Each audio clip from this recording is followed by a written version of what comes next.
Hello दोस्तों, नमस्कार। Political science learning में आप सभी का स्वागत है। हम लोग वेस्टर्न पॉलिटिकल थॉट पढ़ रहे हैं और जिसके अंतर्गत आज हम लोग जान जाक रूसो के सोशल कॉन्ट्रैक्ट की थ्योरी को समझने की कोशिश करेंगे। साथ ही साथ उसका जो जनरल विल का कॉन्सेप्ट है उसको भी हम लोग समझने की कोशिश करेंगे। पिछले वीडियो में हमने जान जाक रूसो के लाइफ स्केच को समझा था, उसके शॉर्ट बायोग्राफी को देखा था। साथ ही साथ उसके जो इनइक्वालिटीज का एनालिसिस है उसको भी हमने समझा था। तो अब हम लोग सोशल कॉन्ट्रैक्ट को देख लेते हैं। उसकी जो सोशल कॉन्ट्रैक्ट की बुक थी वो 1762 में पब्लिश होती है। इस बुक की जो शुरुआत करता है वो इस कोटेशन के साथ करता है कि man are born free at everywhere are in the chain. यानी कि मनुष्य जो पैदा होता है वो स्वतंत्र पैदा होता है, लेकिन देखा जाए तो वो हर जगह जंजीरों में जकड़ा रहता है। इस कोटेशन से मतलब है रूसो का जो मनुष्य जो प्राकृतिक अवस्था में रहता है तो स्वतंत्र रहता है, वो स्वतंत्र पैदा होता है। उस समय प्राकृतिक स्वतंत्रता रहती है, वो किसी पर डिपेंडेंट नहीं रहता।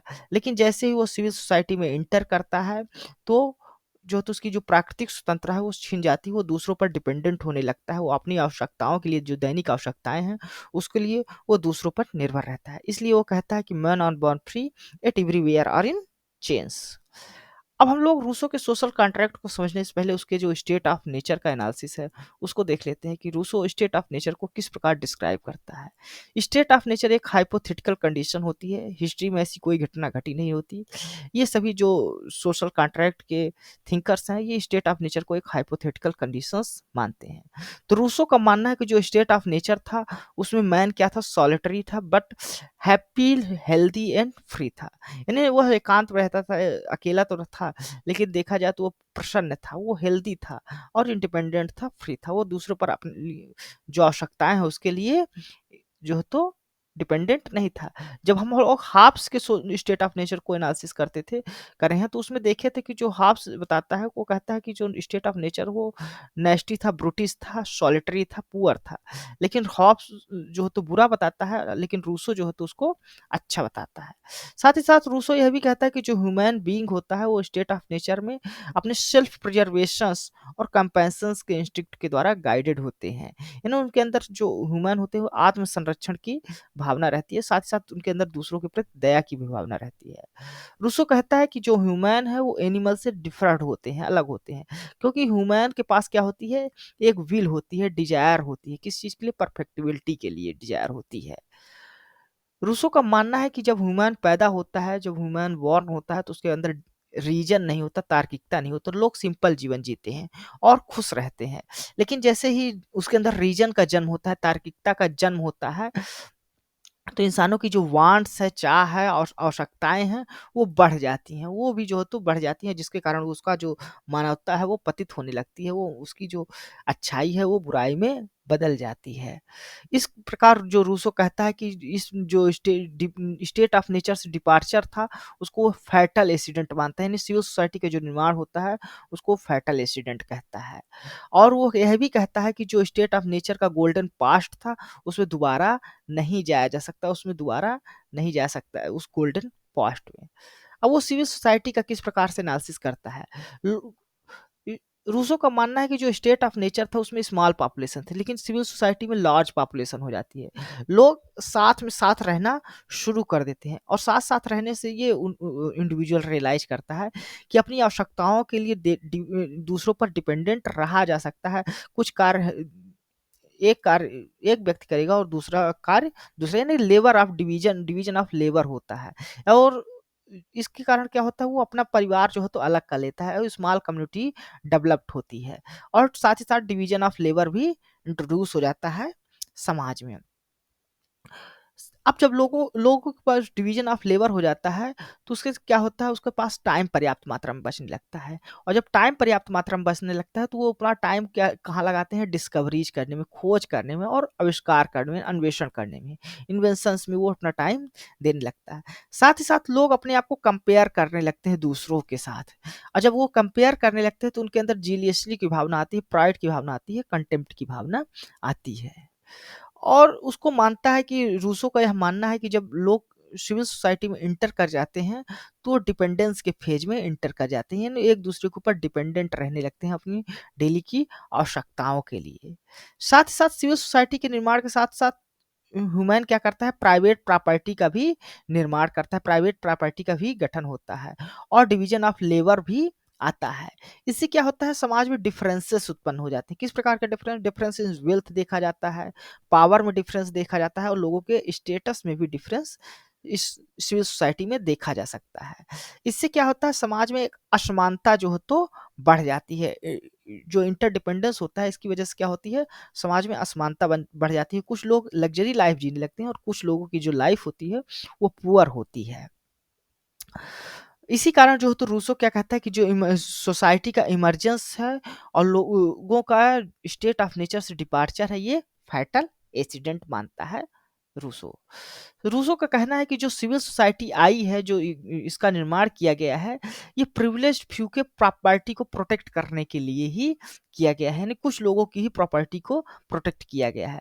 ये जो सिविल सोसाइटी है ये प्रोटेक्ट करती है पीस को और प्रोटेक्ट करती है राइट ऑफ प्रॉपर्टी के, लेकिन ये कुछ लोगों के ही प्रॉपर्टी को प्रोटेक्ट करती है, प्रॉपर्टी को पीस को प्रोटेक्ट करती है, जो इतने लकी हैं कि उनके पास कुछ संपत्ति है, उन्होंने कुछ परचेस करके रखा हुआ है।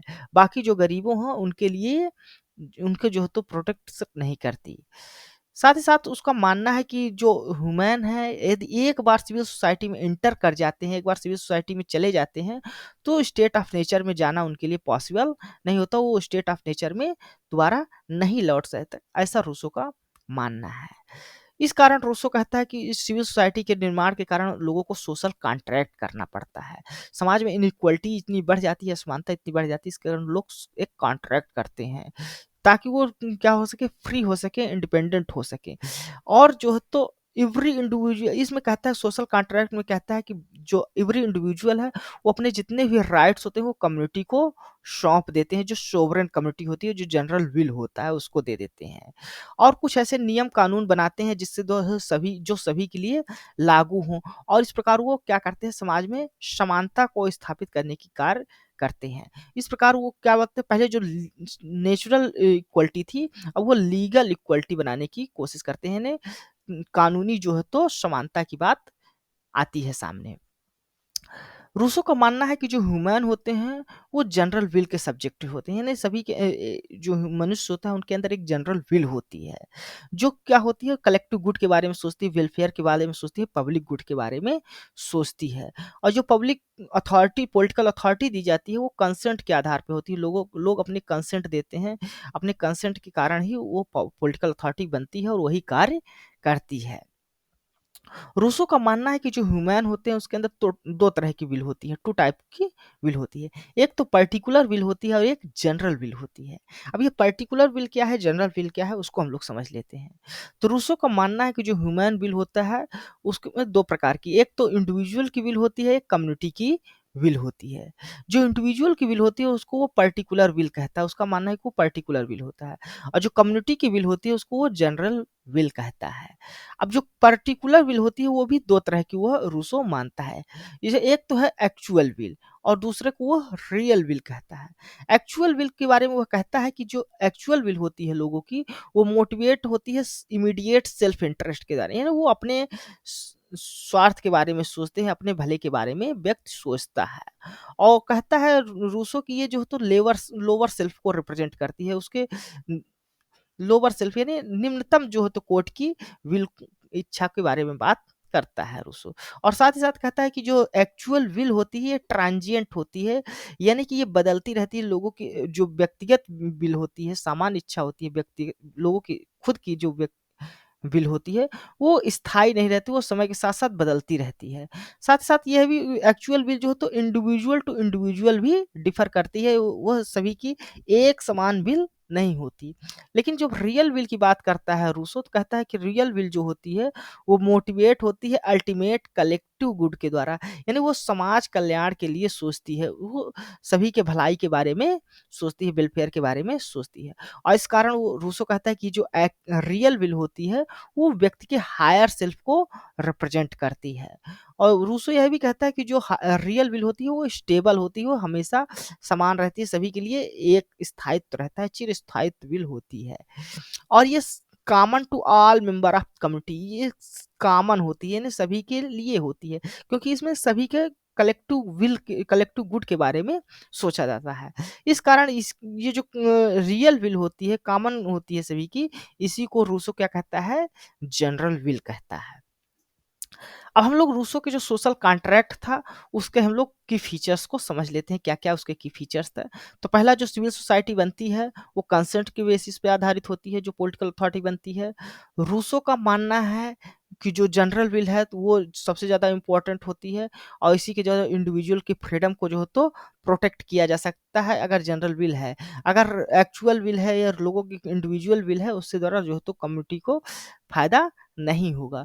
साथ ही साथ कहता है कि जो सोवरेंटी होती है वही जनरल विल का एक्सरसाइज करती है, उसी के पास पावर होता है कि वो इसको एग्जीक्यूट कर सके। और all individual are subordinate to general will, उसका यह भी मानना है कि जितने इंडिविजुअल्स के राइट होते हैं, इंडिविजुअल राइट होते हैं, वो जनरल विल के सबऑर्डिनेट होती है, उसके अधीन होती है।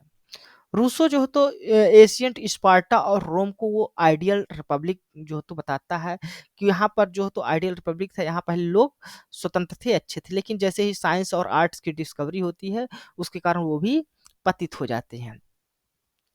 रूसो का मानना है कि जो लोगों की सामान्य इच्छा होती है, जनरल विल होता है, वही सभी लॉ का जो है तो सोर्स होता है। सभी लॉ, चाहे वो प्राकृतिक लॉ हो, सामाजिक लॉ हो या परंपरागत लॉ हो या जो अभी बनाए गए हैं लॉ, उस सभी का सोर्स क्या होता है? जनरल विल होता है। रूसो का मानना है कि जो एग्जीक्यूटिव होती है, उसकी विल को कभी जनरल विल नहीं कहा जा सकता, यानी जो कार्यकारिणी कार्यपालिका होती है, वो उसकी जो विल होती है वो जनरल विल नहीं होती, बल्कि जो केवल जो लेजिस्लेटिव होती है, लॉ गिवर्स होते हैं, उन्हीं की विल जो है तो वो जनरल विल के बारे में बात करता है और वही सोवरेन होते हैं नियम बनाने के लिए, वही समाज कल्याण के बारे में कार्य कर सकते हैं, नियम बना सकते हैं। साथ ही साथ रूसो कहता है कि जो डेमोक्रेसी होती है कंसेंसुअल और पार्टिसिपेटरी डेमोक्रेसी की बात वो कहता है कि स्टेट के क्या करना चाहिए? पार्टिसिपेटरी डेमोक्रेसी को फॉलो करना चाहिए। और जो डायरेक्ट डेमोक्रेसी होती है वो लेजिस्लेटर के विल पर छोड़ देना चाहिए, ऐसा रूसो का मानना है। रूसो का मानना है कि ह्यूमन तभी पूर्ण रूप से स्वतंत्र रह सकता है, पूरी ट्रूली फ्रीडम जो है तो रियलाइज कर सकता है सिविल सोसाइटी में, जब वह नियमों और कानूनों का पालन करेगा। जब जो नियम कानून बने हुए हैं उनका पालन करेगा, तो अपने आप को समाज में स्वतंत्र पाएगा। रूसो का मानना है कि जो सोवरेंटी है वो इनएलिएबल है और इंडिविजुअल है, यानी उसको ना तो छीना जा सकता है, ना तो उसको डिवाइड किया जा सकता है, ठीक। तो रूसो का ये मानना है। रूसो साथ ही साथ कहता है कि जो सोवरेंटी है ओरिजिनेट करती है और रहती है हमेशा लोगों में, यानी लोगों में ही सोवरेंटी रहती है और वहीं से लोगों से ही सोवरेंटी आती है। रूसो कहता है कि जो गवर्नमेंट होती है वो एजेंट होती है जनरल विल का, वो जनरल विल को एग्जीक्यूट करने का कार्य ही करती है गवर्नमेंट। साथ ही साथ कहता है कि जो लिबर्टी होती है, रूसो का मानना है कि जो लिबर्टी होती है वो सबसे ग्रेटेस्ट गुड है, सबसे उच्च कोटि की अच्छाई है, रूसो का मानना है। साथ ही साथ वो कहता है, रूसो का यह भी मानना है कि जो प्रॉपर्टी होती है वो सभी प्रकार के करप्शंस और इनजस्टिस का कारण होती है, जो प्राइवेट प्रॉपर्टी होती है। तो ये रूसो के सोशल कॉन्ट्रैक्ट के कुछ की फीचर्स थे और ये सोशल कॉन्ट्रैक्ट उसके जनरल विल को हमने समझा इस वीडियो के माध्यम से, स्टेट ऑफ नेचर को समझा, उसके जो सोशल कॉन्ट्रैक्ट की थ्योरी है उसको हमने समझा। ये वीडियो आपको कैसी लगी अपने कमेंट के माध्यम से हमें ज़रूर बताइए। साथ ही साथ आप हमारे इस चैनल को सब्सक्राइब कर लें, लाइक कर दें और अपने दोस्तों में भी शेयर करें। धन्यवाद। Thank you.